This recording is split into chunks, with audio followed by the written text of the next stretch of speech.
Alam nyo, ang mabait ng mga taga-Quirino, ito lang. Wala akong bakit masabi sa grado nila. Talagang mabait talaga sila. Saan ka man makapit, babalik at babalik ka sa probinsyang Pilipinas. Kung saan ang hampas ng alon ng dagat ay musika sa iyong tenga. Ang mga pagkain na minsan hinain sa iyo ng iyong karunungan ay nahanap-hanap pa rin ng iyong palasa. At ang mga tradisyon, kultura at paniniwala ay bahagi pa rin ng iyong pagkatao. Hi, ako si Kiko, isang nature vlogger at content creator mula sa Pasig City. At 2026, magbalik probinsya tayo. Muli ako maglalakbay sa Pilipinas gamit ang aking bisikleta. Susuyurin ang bawat kalsada at iikot sa 82 probinsya upang bigyan ng buhay at kulay ang palaman ng aking libro kung ako ay Elitarya. Isang pinag-aralan ko sa 4 na sulok ng paaralan. At ito pa rin ang isa sa aking mga child dream, ang makita ang ganda ng aking bayang Silangan, ang bayang binagsagang Perlas ng Silangan, Pilipinas. Hindi man maayos ang pagmalakad ng kanyang gobyerno.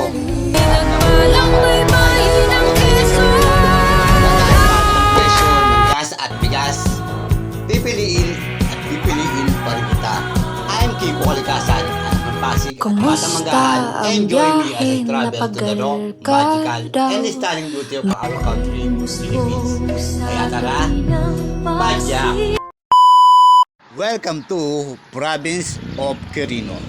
Matatagpuan ang probinsyang to sa Region 2 or Cagayan Valley. Katabi niya ang mga probinsya ng Aurora, Nueva Vizcaya at Isabela.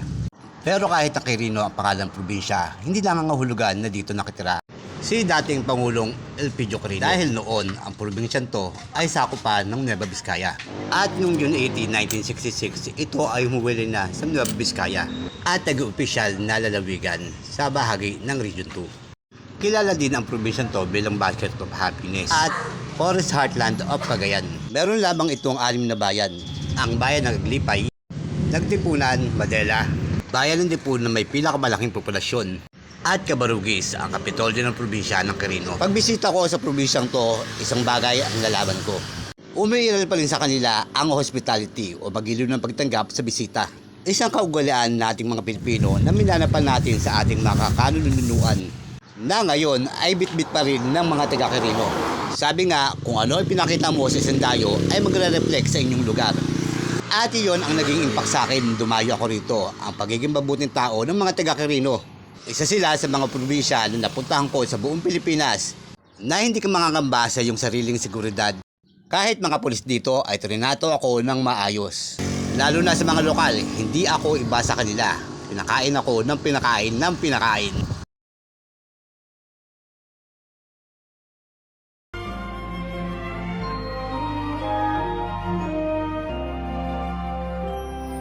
Itikip mo ang iyong mata, huminga ng malalim. Saka ka dumilat at pagmasdan ang tanawin. Damhin mo ang hangin sa iyong mukha habang nakalutang ka sa ibabaw ng mundo. Lipad, lipad, kaya mong lumipad. Lipad, lipad. Sa ating paglipad at paglalakbay, iba-iba klase ng tao ang ating makasalamuha. At kung ano ang pinakita mo sa isang estranghero at isang dayo, yan ang magiging salamin ng iyong pagkatao at ng iyong lugar. Salamat sa lahat ng mga taga-Quirino. Hindi man masyadong sikat ang inyong lugar, pero nung impact na iniwan nyo sa akin, nung araw nung bumisita ako, hindi ko yan makakalimutan. At yan ang kwento sa likod ng pangsyong na araw ko sa kalsada sa aking ginagawang Philippine Loop. Maraming salamat sa panood and God bless.